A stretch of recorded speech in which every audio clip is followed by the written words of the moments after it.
আলহামদুলিল্লাহ, আলহামদুলিল্লাহ গাইস। জীবনে আর বেশি কিছু চাওয়ার নাই ভাই। আল্লাহর ঘরে আসতে পারছি, কাবা ঘরটা ছুঁইতে পারছি, চুমা দিতে পারছি।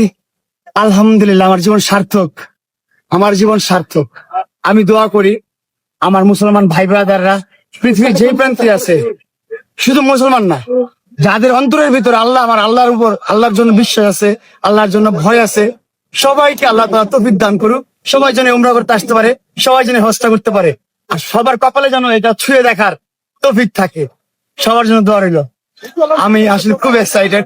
আমি এত জাতা খাইছি ভাই, আমি ছোট্ট একটা মানুষ ভাই, এতগুলা জাতা খাইছি। ও মাই গড, আলহামদুলিল্লাহ। সবশেষে আমি কাবা ঘর ছুঁইতে পারছি, আল্লাহর কাছে মাফ চাইতে পারছি, এটাই অনেক কিছু।